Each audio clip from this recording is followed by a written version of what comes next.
What's up? Yes, indeed. I'm Jared. I am Josh. Good to be here, my brother. Having my barefoot summer red sparkler because I was a good girl at work. That's right. You earn those things, man. That's what I'm talking about. It's good. Yeah, I like that tasty stuff. I'm a good fan. I'm a big fan. Barefoot's I like curly drinks. The fruitier, the better. Barefoot is very interesting in that I like having a cheap wine that they sell almost everywhere. It's good. It really is. It really is. My favorite, my favorite poor man's Cabernet, because I love Cab, is Rex Goliath is my absolute favorite. But it's not hard to find, but it ain't easy to find either. Yeah. Barefoot's pretty easy to find, and it was just because I don't like Yellowtail at all. Yellowtail just it's nobody's fault. It's just Aussie grapes don't like me. Okay. So I try to skip those. I mean, the wine's not bad. It's just that it don't like me. But most of my stuff that I think Rex is, I want to say it's Chile where that comes from, and then Barefoot I think is West Coast. But I love that stuff. Their Cab is good. Their Merlot's good. I'm like, sweet, something I can get. This is paying off of my. I don't know if y'all out there and you do the shop kicks, but these were like you can get them at like Publix, and I think you get like a bonus for getting. I was like, I'll try it. Yeah. And ended up really digging it. Yeah, buddy. I'll get it at Publix and at Kroger. That's right. Where else I can. Shop kick, baby. Woo! I'm making the rounds. Paying for this WrestleMania trip. Man, what's up with the man? Man, that's the problem. I ain't got nothing going on. Yeah, man. Me We were neither. just talking about. It's like you're sitting here talking this whole time. Like, I guess we could have been doing that. Yeah, man. One of these days, the show's just gonna start Yeah. like mid-sentence. Yeah. That's just, there you go. There you go. I guess probably one of the things that could make it up is to curse everybody out and play with my arm. Anyway, I don't think we mentioned the pretty big, significant people we lost recently. Man, freaking John Singleton. Yeah, Just that swirling was. in the heavens up there. And I mean, it's one of those dudes that I didn't realize just how young he was when he started. We For some started reason, making his just- stuff. But yeah. because the movie Boys in the Hood came out when I was such a young age, I just assumed, well, he's got to be like 40 or 50 Yeah, at the time. He everybody- was like 20 freaking 4. Everybody that makes movies is 50. They have Yeah. to be. When I watch the Dark Side of the Ring, and I look back at some of these guys that their stories of their last days, watching that show, and just in my head, I'm thinking like, and you see the photos of them, like back in the day, I was like, man, they look pretty good for 30. They were in like their early 20s. Yeah, man, it's different. Like, I'm with you going Yeah. back and looking at the Von Erichs now Yeah. that I've gotten older. It's like, God dang, they were children. They were Yeah. just kids, man. Lord. At the time, I just didn't get it, but, Yeah. but John was one of those dudes too. I mean, at the time, like especially hearing some of the stories told about him this past week. I mean, I just did not realize how young that dude was Yeah, man. when that popped off and was such a big deal, and not only I think he's not the youngest director to win best director, but the youngest to be nominated, and out of the gate, the first black director and the youngest director ever to be nominated. I think the guy from La La Land is the youngest to win, but nonetheless, that's not the point.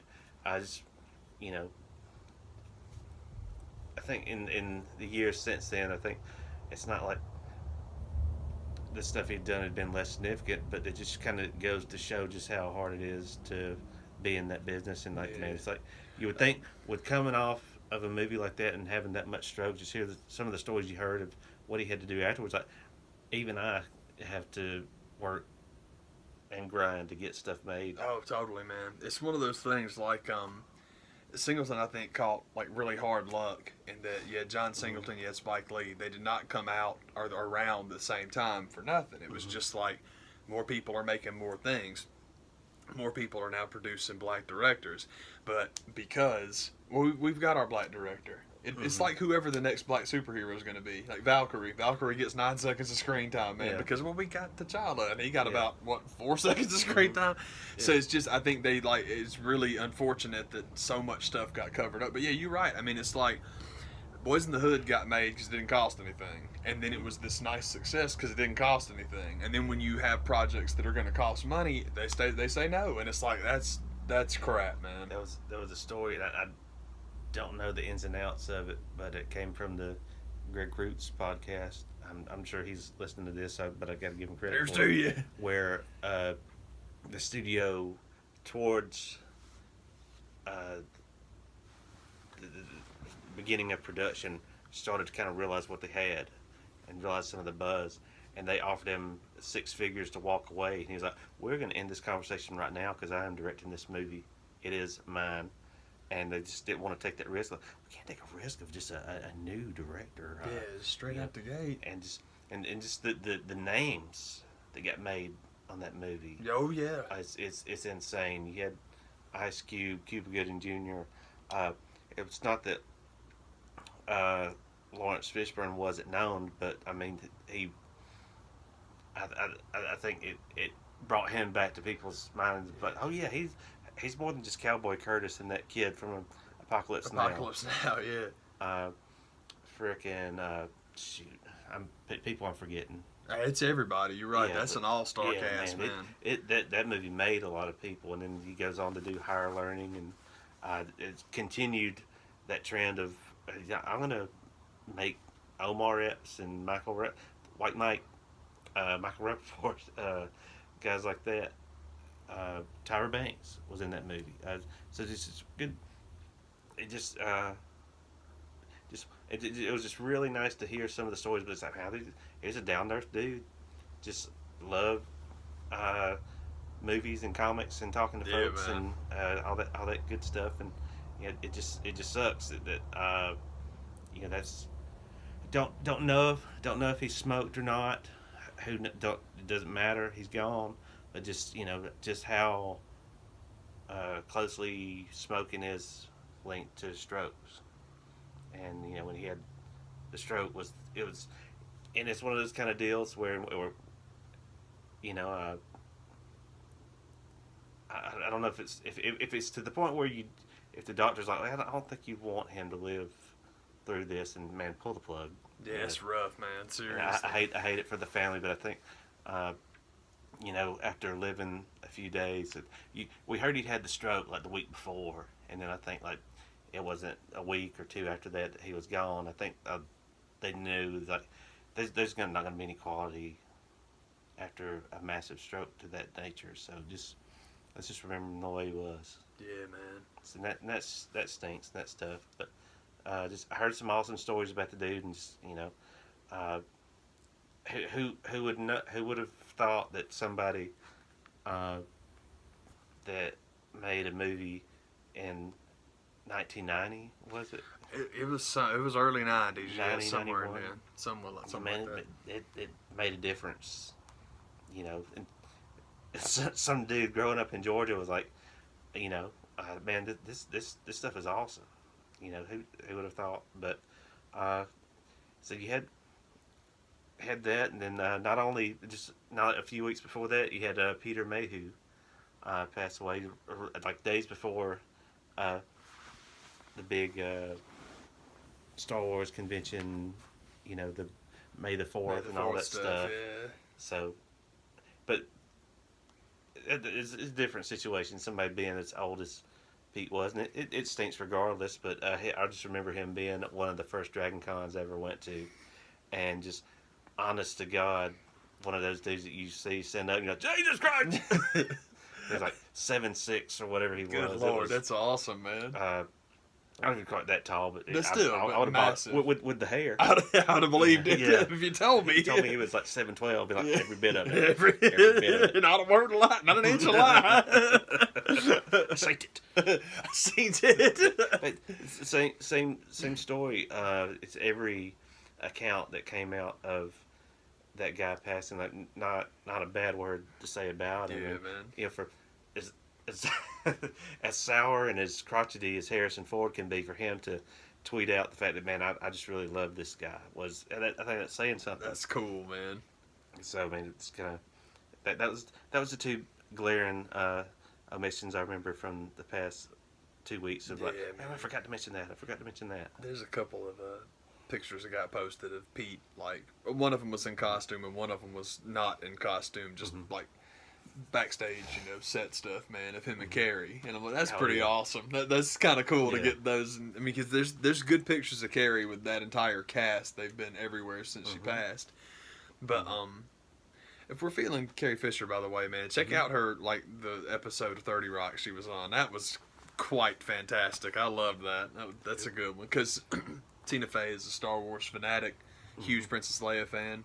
Just a good day, man, to get to hang out with one of my idols. This will be fun. It was cool. It's a pretty cool episode, man. Excuse me. One of the cool Carrie Fisher stories I remember hearing, what long after she passed, it came from Kevin Smith's wife. Is one of the stories he was telling on one of the shows that he does. I don't remember if it was Hollywood Babylon or something else, but his wife was just trying to explain the impact of Carrie Fisher to her. Said that was the first female lady I'd ever had on a trading card. I had the Star Wars cards, and there was the Princess Leia. Said that was the first one, and that's it's just odd the perspective that some people have of somebody that kind of like thinks, well, that is right, that's what they mean to you. So that totally makes sense, man. Yeah. Especially with anything sci-fi related, trading card related, comic book related, anything that's like any of the collectible stuff that I like myself, man, it totally makes sense. That it's all like we had the same conversation when the Black Panther movie came out, and there were so many people talking about, for little kids, this is representation, this is huge, and it's like, it totally makes sense when you think about what got you into it. If there's like a commonality, of course, that's totally awesome. So it's like I can absolutely believe, or not believe, but understand. Like, yeah, that totally makes sense, and it is particularly cool that for basically all like the science fiction or fantasy girls our age, and then just like right before us, man, it's Princess Leia and Ripley, if you're old enough to watch Ripley, because it was all, I know it let you in the theater. And then as far as comics, we talk about it all the time. Yeah, I would imagine so. I just wasn't there to do it, so I don't know how stern they were in 1979. I wasn't bold enough, but everybody had the aunt that could hook you up with the VHS and the 80s. Oh yeah. So that's how I got around. I never got snuck into a theater. I didn't. They'll arrest you for that. I didn't spend much time in movies. I went to the movies, but I liked the home video stuff better. But for me, it was Gene Pugh's mom, Faye. She was like a movie fanatic, and it's pretty cool. I mean, she was like, as long as it's okay with your parents, you can watch anything you want to over here. So they talked about it, and it wasn't a thing. So we watched all kinds of stuff. Some stuff I probably should have skipped till later. A lot of stuff I should have skipped till later, just as far as like getting it. Getting a lot out of it. But there's a lot of things that I watched when I was younger that got stuck, and then you go back and watch them later, and it's like, awesome, I'm glad that got stuck. But I watched, I was probably way too young to watch Predator when I did. Predator's good. I still like that movie. The Lost Boys was one that we really, really dug, and it got stuck, and then I watched it again years later. And that is, when we start talking about like 80s cinematic classics, it ain't underrated because everybody knows how good it is, but man, I'm like, I don't know if I give it enough love. I should heap more praise on that, because that thing is, God, Lost Boys is radical. It's so good. Freaking talking about Boys in the Hood again. I mean, it's one of those kind of probably solid. And I thought watching movies like that when I was that young, it made me smarter. And just it was like next level kind of stuff. Yeah, Do the Right Thing was like that. It took me a long time. Not a long time, but a lot of viewings of that movie. And it changes with you. That's one that, depending on who you are, how old you are, just where you're at, it'll go with you. And that's a fascinating movie. And Criterion's re-releasing it, and I'm thrilled. It's not the best comparison, but it's kind of like when you watch the Looney Tunes cartoons as a child, you laugh because people are blowing up and falling down. And then to watch them older, you kind of say, these really weren't for kids. Absolutely not, man. There was a lot of what's being said, and there's like, man, these were for older people. Looney Tunes, as far as I know, got started for GIs. They literally would like mail them to I can't think of the word I'm looking for. But that's what that was about. And same thing with the Flintstones. Flintstones was a primetime show when it came on. I remember that when they put The Simpsons on at 8, and it's like, it's unprecedented. And other people are like, no, it ain't. It's like, no, It's been done. Yeah, the Flintstones basically were just the honeymooners drawn. And it's the same way. There's certain movies that I dug for certain reasons when I was a kid. Yeah. You go back and watch it now, I was like, oh man, I really was smart. I love I really it. was ahead of my I time. love that kind of stuff, man. It's fun. Now I'm getting confirmation. Yeah. And then I've tried to go back and watch some of those movies that like, whoa, what did I think I was watching? There's this did not hold up. There's a lot of stuff that's crap now. But I'm with you. I love stuff that, anything that just stays and holds up, I'm with you. I love that. And then stuff that'll go with you is even better. But it's rare, but it's really awesome. I love stuff like that. I'm trying to think of like what movies I loved. What movies I loved as a little kid that I probably shouldn't have that I still love. Now, the first one that comes to mind, the first two actually, are Major League, which my mom actually took me to the theater to see Major League. And there's more F-bombs in the first 15 minutes of Major League than it's Eddie Murphy raw level of cursing, so it wasn't an issue. And I always loved Major League because I like baseball, and it was a funny movie. It's just a fun movie to watch. You watch Major League now. I couldn't believe it. They did this on the Simmons Rewatchables thing, and both of them are like, it's just really kind of slow, and it takes forever to get to the baseball part. And I'm like, holy crap! Like, first of all, don't call your show the Rewatchables. If you don't appreciate, if you're watching Major League for the baseball stuff, if you can do a 20-minute review of Major League and not say the name Harry Doyle, you might be in the wrong line of work. But the other main thing is this: sports stuff aside, that script is rock solid, man. It is such a well-written movie, and it's awesome. I don't know why anybody would. It's great. I love that movie. I think Major League's awesome. And my other one, as far as like, holy crap, how did you know to pay attention to this, was Raising Arizona, man. That movie killed me when I was a kid, and I watch it now, and it still kills me. Yeah. In all the same places and every point in between. But you got a panty on your head. Oh God, the fight scene. This has been the week or the last 2 weeks of hilarious fight scenes. This is one of the weirdest compliments I can give a show as far as what I'm going to talk about and what show it is. I've been going back through the Mindy Project because I love that show, and I've got I think the first 3 seasons or so. They finally got the rest of them out. So I think it was Hulu that picked that show up. The Hulu stuff came out, so now I got to get back in there and get 4, 5, and 6. But I'm still physical media guy. If you're new and I haven't mentioned that before, I can't help it. I love it. I'm very much with you. We love it. We love our stuff, man. I'm ready for him to bring back VHS. Yeah, tapes are alright. I've gotten very spoiled with the ability to hop. Now I miss cassette tapes. I don't think that's going to happen. It's just fun to say. I do miss cassette tapes in the sense that I have to. Excuse me. I would never fast forward tapes. I always hated that because I thought that wore them out. And so if you want to hear, it will. Oh yeah, if you want to hear a specific song, you wait for it. So back in the day, I would just listen to albums, and I still do. But it's just put it on and get away, and I'm just difficult, man. Like Google Music and stuff, I do like everybody else, and we're back to the 50s where it's just singles, and I do that all the time. But I try not to. I try to do better and just listen to stuff front to back because you can hear some really good stuff that way. But nah, man, the Mindy Project. I don't know how this is possible, and it sounds so stupid, but I don't know who in the world the fight choreographer for that show is, and it's not just her fighting other people. It is any fight, physical fist fight on that show. They are hilarious. I don't know how in the world they found people that can all just do hilarious, ridiculous fight scenes, but they make me laugh, and I love them. And that piggybacks off of Raising Arizona when John Goodman and Nicolas Cage are fighting each other in the trailer.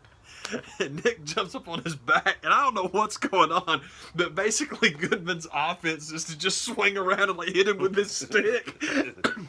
And it's hilarious. Yeah. I'm like, holy crap, that's awesome. Speaking of which, while on the subject of Nicolas Cage, I stumbled upon this podcast, and I haven't listened to it yet because I'm waiting for them to get to certain movies. This is so awesome, y'all. And it's real. It exists. There's a podcast called Gone in 60 Seconds. And it's these 2 girls that are apparently obsessed with Nicolas Cage. So the idea of the podcast is they are starting at the beginning and watching every single movie he's ever done and reviewing it. Awesome. And I love this idea. And whenever they get to, the first thing I thought of was oh man, I hope they've never seen Wild at Heart before because I would love to hear a first time reaction. What in the world? I would love to hear from somebody, especially. For whatever reason, you're a Nicolas Cage fan. But I'm very interested to get their takes on Raising Arizona because it's so good. And, excuse me, Wild at Heart. And I really hope they haven't seen that. The good thing is Raising Arizona is pretty early on. I think so. Yeah, so it won't take too many episodes to get to that. Yeah, I think so. They really did just get started. You're totally right. So those two will be fun. Moonstruck will be fun because he got such good reviews for that. What the heck else did I think of that I'm like, I can't wait for that. I mean, obviously the late stuff is going to be great. Yeah. But, Leaving Las Vegas, because he's so good in that. Leaving Las Vegas is not the easiest movie in the world. Like, Leaving Las Vegas, apparently, I tell people this, and I'm serious. I believe that Leaving Las Vegas was the original script of Pretty Woman. Oh, yeah, and what happened is then you go and cast Richard Gere and Julia Roberts, and it's like, if we hire Gary and we actually go for the cash, we can make a lot more. And they did, and it was a fine idea. Hollywood spin on it. But there's one thing in the Pretty Woman script, apparently, that I know of that survived from the original draft, and it's the part where you get to the end and all this is nice. They make it all fancy and wonderful, and things are going well, and she gives her roommate, you got potential.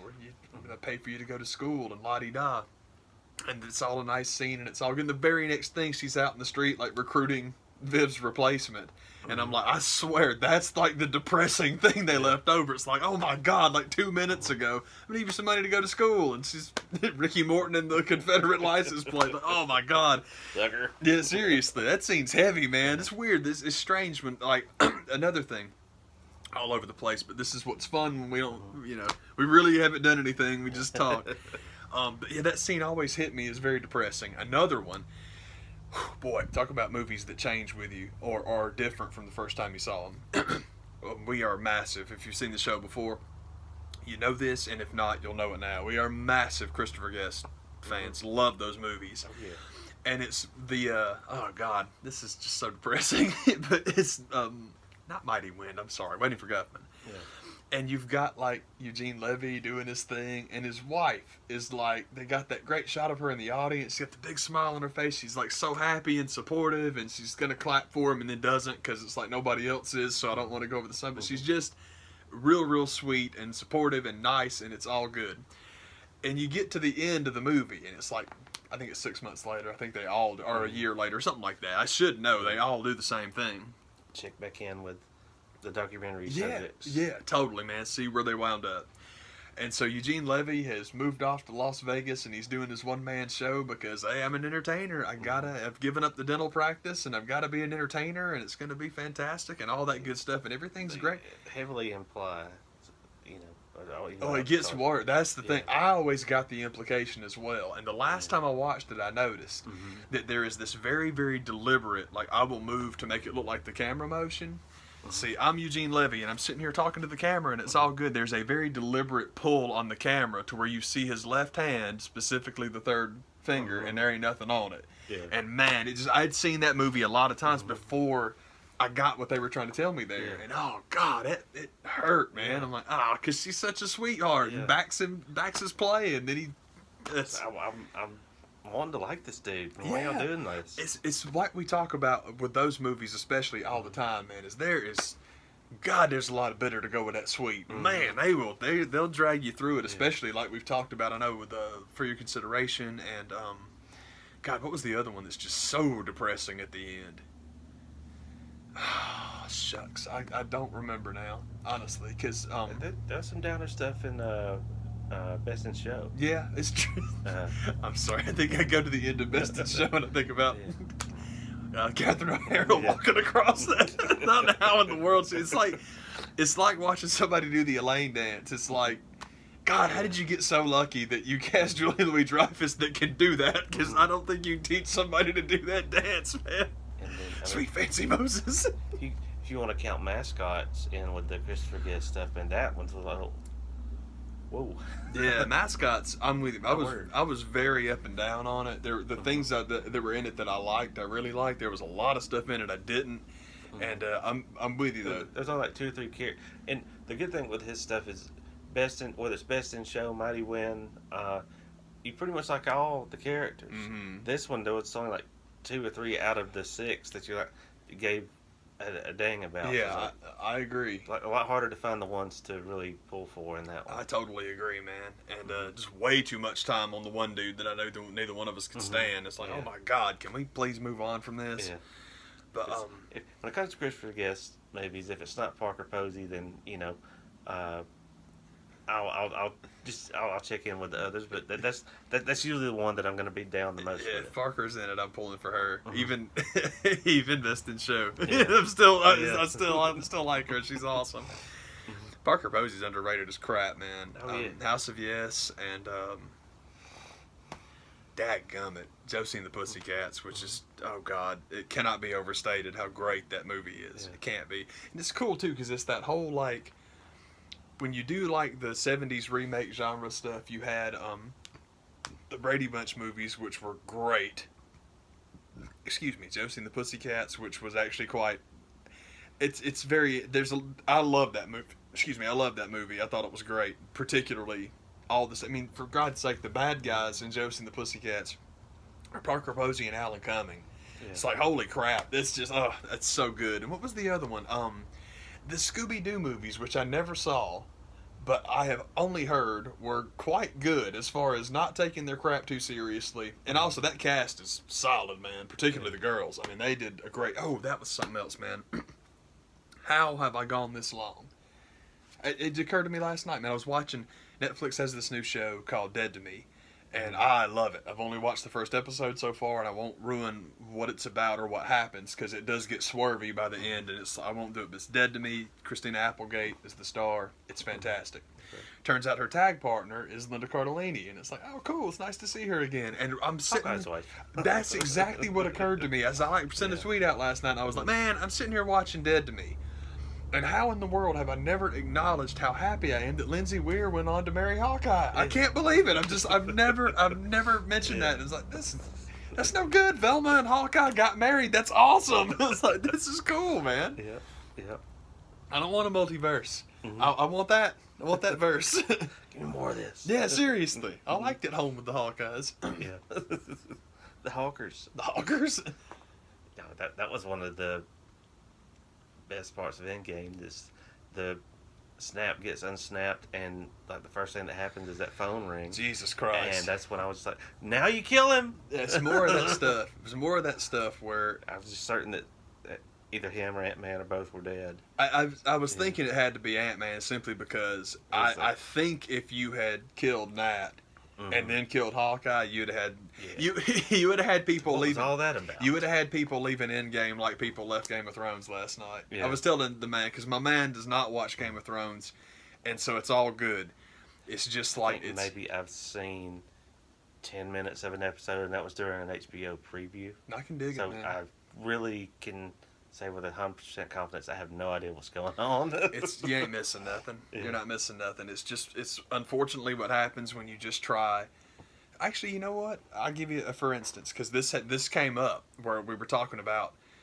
Well, the problem with like scouring the internet for fan theories and going with the crap that nobody picks is that it gets left for a reason. And I'm like, I was talking, it was my buddy Clay Ramey, and I was like, dude, it's insane because a week ago I was telling my buddy Danielle that hosts all of us to watch Game of Thrones.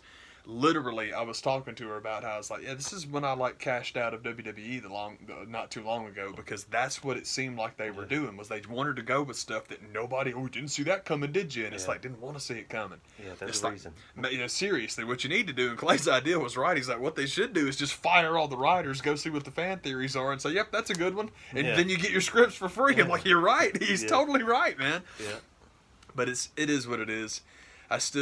It's very easy to say this now. I'm sorry I haven't talked about it before, but I try not to do Game of Thrones on here too much just because it's no good. It's just one-sided and it ain't no good. But I was interested. My favorite thing that the show has ever done is the notion that the White Walkers were basically the season of winter in and of itself was created by fairy folk because they looked at men and were like, well, as long as those things are around, they're going to F up everything that we like. So we need to find a nice nuclear weapon that will kill them, at least them, the herd. So you invent winter, you invent the whites, and that's them killing everybody. And I love that idea. And I like the idea of that being the end. And it's the problem that I've had with season 8. Everybody's got problems with season 8, but it's like you had the big fight scene. They're all at Winterfell and they kill the White Walkers and all that stuff, and it's like that was a mistake. You need to reverse this. The idea of the Daenerys Targaryen heel turn, that's something my brother and I talked about. Jesus, probably halfway during season 3, because it's like, it's going to be interesting if she like remembers her last name.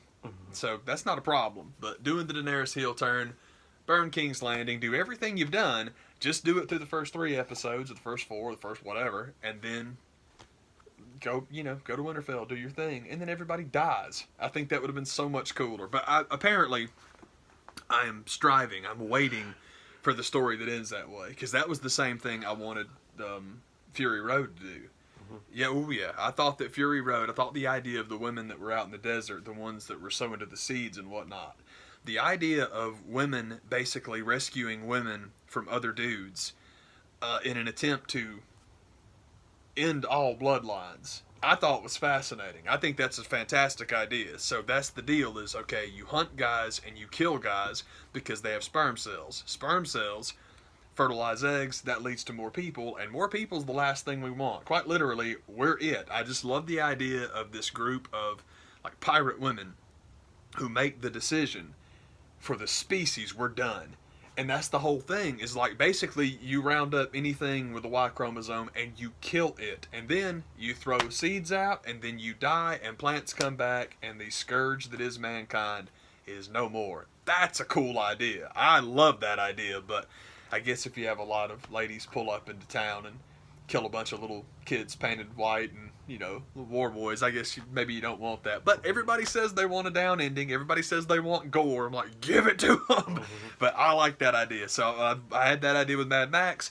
I wanted the White Walkers to kill all the people in Game of Thrones. I guess I want the meteor to win, I guess, man. But they went full on Watchmen. You had Varys like sending out his little notes beforehand, and then he gets caught and executed, and it's like, that's literally going to be Rorschach's diary, isn't it? Yeah. It's like, shoot, that's ridiculous. Oh man, speaking of the Watchmen, reminds me of I saw the trailer that got released about the show coming, and I'm like, I'll stick to my movies, my movie that I got. I didn't know they were doing a show. Who's doing it? As far as I know, it's HBO. If HBO does it, I'm in, because you're gonna have to. Jeremy Irons is, from what people have gathered, is a and it's, you can't really tell what exactly the show is going to be. I don't think it's necessarily going back and redoing the movie, because you're led to believe that Jeremy Irons is playing a older Ozymandias, but at the same time they've basically reshot the Black Freighter. So which is it? So I just don't know enough about it to say one way or the other. I just know what I saw did not make me rush. Oh, I got to sign up for HBO Go now. I can dig it. If they're doing Watchmen, I'm interested. I'm happy about that. But I do hope that there's one thematic change. There's one massive thematic change from the book to the movie. And if you're going to do a TV show, you got time to do it. So it needs to. It's the invasion part. Everybody gets mad about the invasion part getting cut. Either people get mad that they cut it out of the movie, or, in my opinion, I don't mind that they took it out of the movie. It's just that what they substitute for the alien invasion frustrates me. And the reason it frustrates me in the short version is this. If you make it, well, Dr. Manhattan turned bad on us. He's the new enemy. He's the guy we got to point on the what. Okay, y'all know. If you've watched Watchmen, if you've read Watchmen, you know. The basic concept is Ozymandias understands that until mankind have something else to point their weapons at, they're always going to point them at each other. Mm-hmm. So in the book, he hatches this insane, elaborate, turns out to be fake, but we don't know that as the species, alien invasion. So, oh crap, point the missiles upward because we got to fight together so that we don't die together. My opinion, changing that to Dr. Manhattan, basically what you're saying is, what's God? It's organized religion. That's what messed it up. It's all God and all church and organized religion and la-di-da. And, if you want to take a shot at organized religion, be my guest, but you will not be the first. And that is the part where you let the reader off the hook. Because Alan Moore is point blank going full on sympathy for the devil who killed the Kennedys. It was you and me. That's the point, is that as long as humanity exists, we're going to need something to fight. So it has to be an outside threat. Well, if you want to make it the church, okay, but eventually you'll knock all those buildings down, and then what you point your guns at? You need something you can't beat. You need something you can't actually fight. You need something you can't throw rocks at. And ultimately, that's the huge problem that I have with the whole thing, is... It is my opinion. It has been my opinion since probably the 12th time I read the book. Because talk about ones that grow with you. Talk about a story that'll change with you depending on when you read it.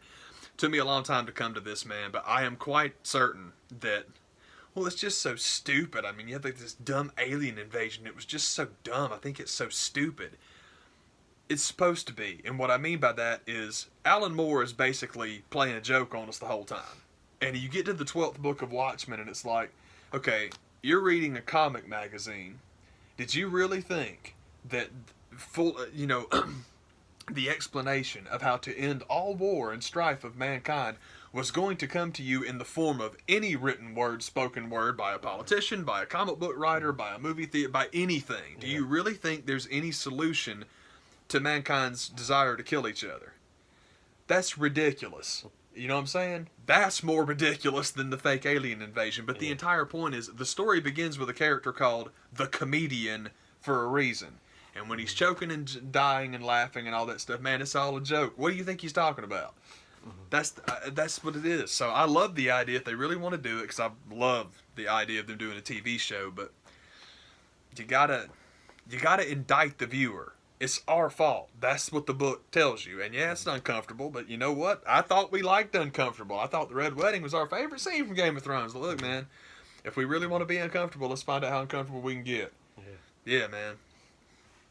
But it's cool. I didn't know they were doing that. I'm glad they're doing it, and I still live in hope that one of these days they're going to take their Game of Thrones profits and get in touch with Joseph Gordon-Levitt and make Sandman.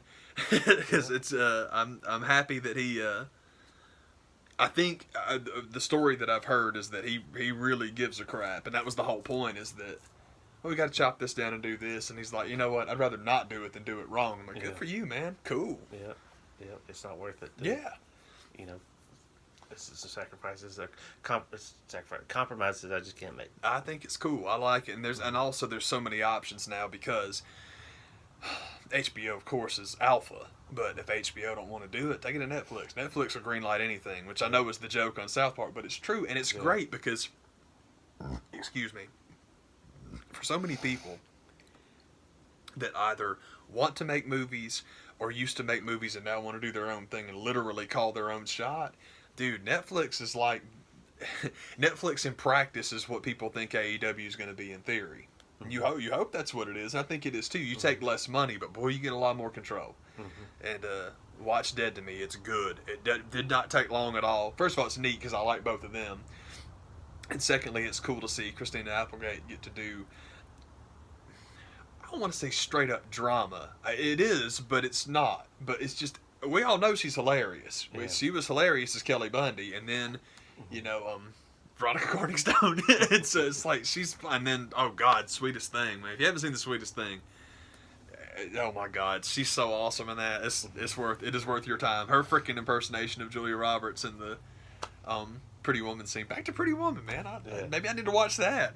But dude, she's awesome. But anyway, it was nice to see her, and it's always good to see Velma Barton in anything because she's just so cool. We've talked about that many times, that of all the people on that show that got blown up with their careers, it's not like she hasn't worked, but it's just like, why don't I see more stuff with her in it? You know? Yeah.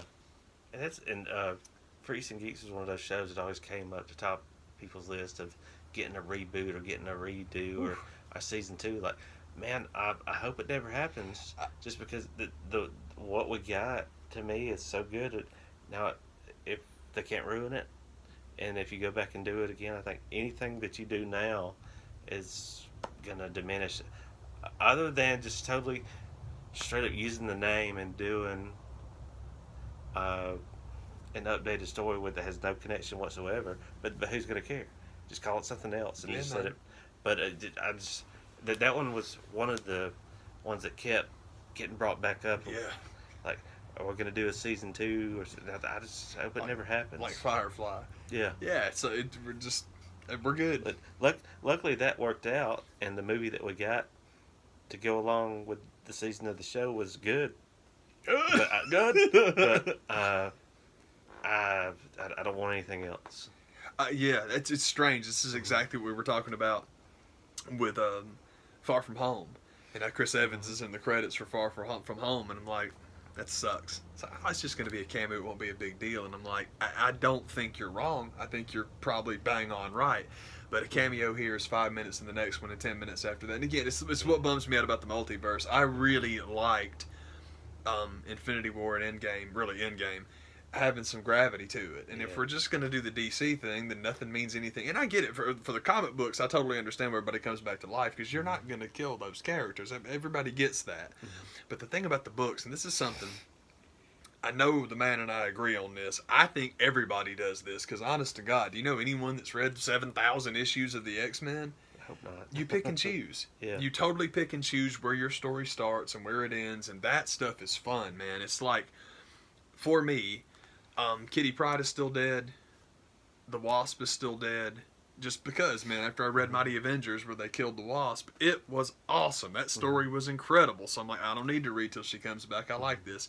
And a lot of stuff, God, I think the last stuff that I really kept up with and read, Steve Rogers is still dead, and Bucky is still Cap. Because I never did I got to get the Sam Wilson stuff. I really need to get I think that's what the book is actually called, is Sam Wilson Captain America. Yeah, well, That stuff I would like, because it's the Falcon. Yeah. He's awesome. But I thought that Captain America 25 is when they killed, I think it was 25, is when they killed Steve. And brother, that run 1 through 25, and 10 is, I think it was 9 or 10, was the one-off for House of M. So it was disconnected, and unfortunately it's not in there, and it ticks me off because that issue is fantastic. But I got rid of my issue. I sold all my Captain America stuff, because why not? If you got issues, people that want them, they'll take care of you on them. Cash out on. Yeah, oh, totally. So that was a long time ago. That was a lot of Cabernet ago. Turn that stuff into hooch money. But nah, man, that run, Brubaker's run on Captain America, that reminds me of something we will discuss. Was awesome, and it was meaningful. If you give it gravity, it means something. And when they brought him back, it wasn't as much fun. So, I heard it wasn't as much fun. I really, honestly, could not tell you. But I like that kind of stuff. And so for the movies I don't know. I just like the idea of them doing that, and I hate the notion of to do it immediately. It's kind of like, well, who knows? Yeah, man. It is what it is. But yeah, as long as he's like old man Steve, that's okay. He comes back and he's young, and it's all like, hey, multiverse, bro. If I remember right, that was the cut scene at the end of Homecoming, was the Captain America.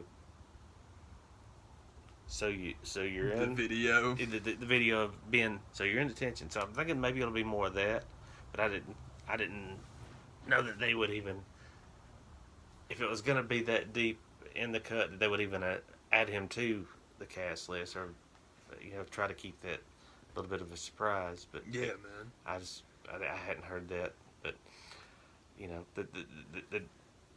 the biggest laugh I got out of Far From Home is one of the people I was talking to about Jake Gyllenhaal playing Mysterio, and they were just kind of like, Jake's a fine actor and all, but it's just one of those kind of deals where she's just like, I'm not able to watch anything and not see the Bubble Boy. Not, you know what Mysterio has on his head? Exactly. So it's all good. So get used to those You're gonna be just fine, man. Bubble Boy too. There was something I read where this was so messed up, man. But this guy was like, leave it to my girlfriend, who very kindly went to see Endgame with me. Does not care about this stuff, but I do, and so she's very nice. And he's like, leave it to her to, in the most emotionally impactful scene of the movie, to just sum it up properly. And he's all talking about, Pepper kneels down and says, "It's okay, Tony, you rest." And he's like, at which point my girlfriend leans over and goes, I just don't like that Gwyneth Paltrow. kept having that conversation right now. I love that. That's so awesome. Man, it's the Bubble Boy, man. The Mysterio. Missed. Yes, yeah, missed. So, Tony's dying up there. Yeah, He's like, seriously. yeah, I saw those jade eggs to shove coot on goop. This is stupid. This is just stupid. I just hate her. For real. I hate her. That's what's going through your head right now. Anti-vax people are odd, don't you think? Yeah. That's so cool, man. But yeah, man, he was honest about it. So this is not her thing. Want to see how much? Want to see how not this her thing this is? Oh, Gwyneth Paltrow, God, that's so awesome. Fucking they swap places and her die. Yeah. Oh man.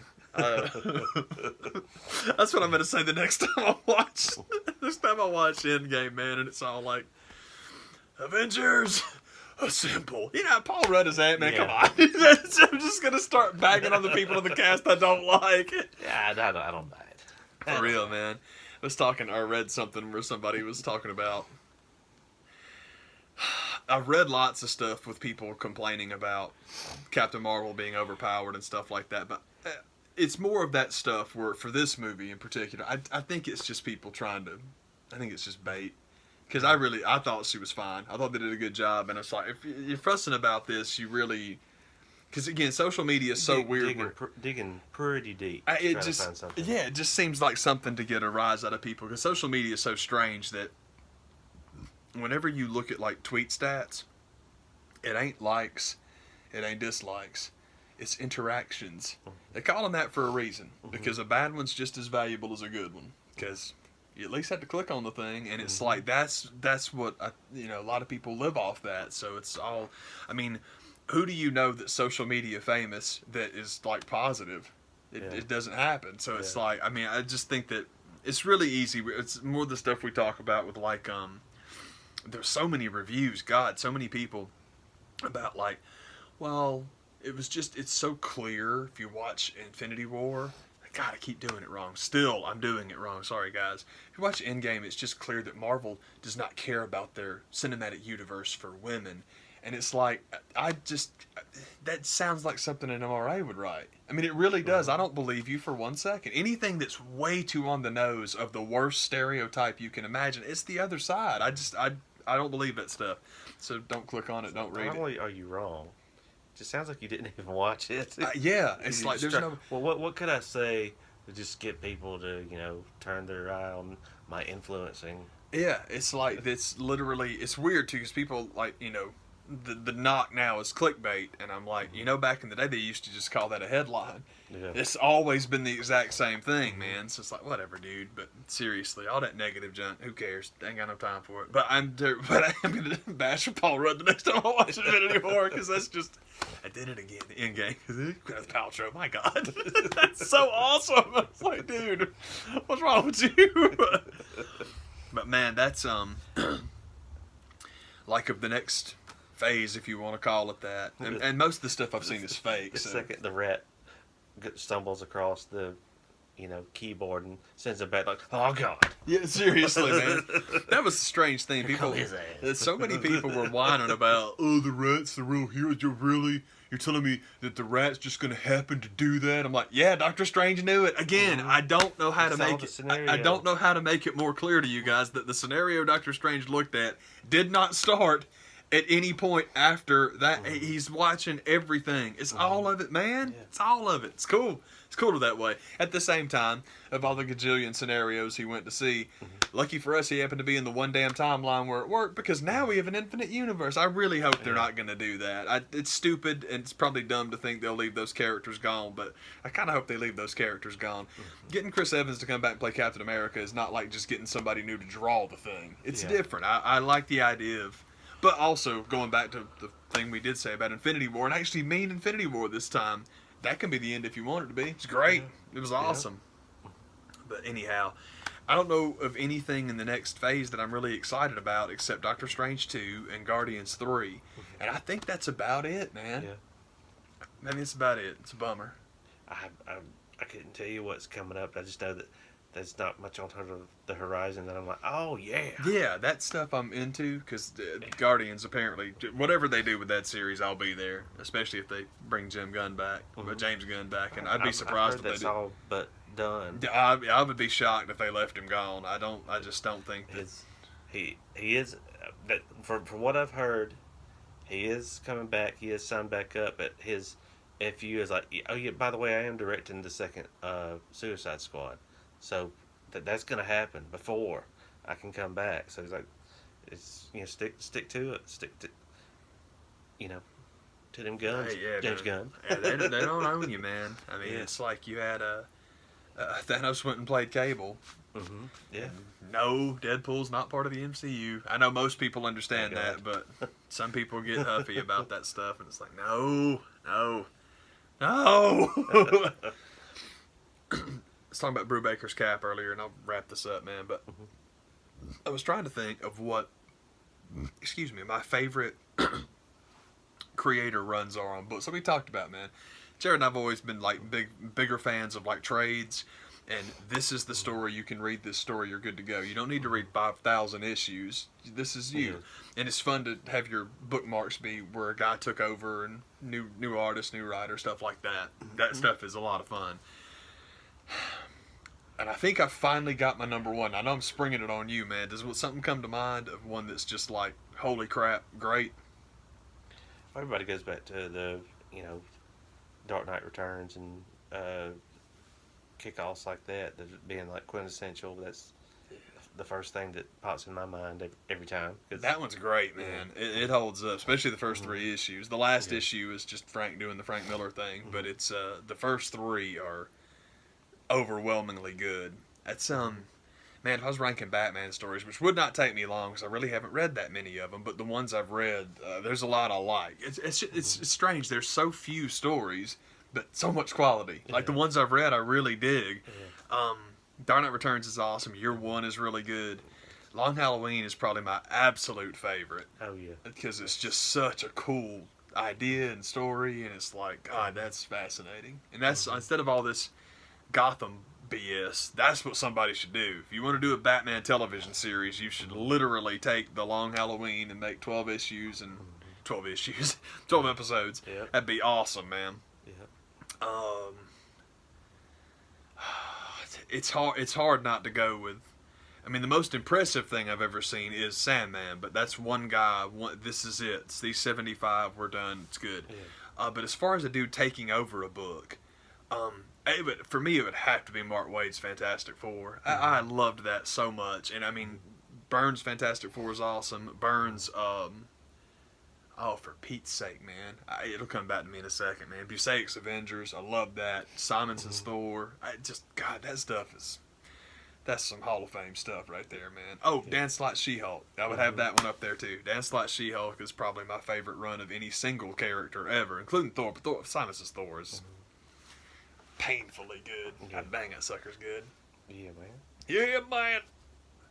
So were you talking about something else? No, that was that. I mentioned that earlier and then wanted to come back to it. And I was saying, Okay. oh yeah, there's this thing we Yeah. can talk about later with the Brubaker cap. But no, that was it. I just been thinking about it a lot, and it's like, God dang this. Oh, Whedon's X-Men, love that. Oh, It's like that's what I mean about Shadowcat's Dead, because I Okay. finished that story and it's like, this is awesome. I'm done. Yeah, man. That's good stuff. Yeah, man. Heck yeah, man. Dude, that's how we do. 53 and change. Thank you for watching. What's up? Yeah. Ah.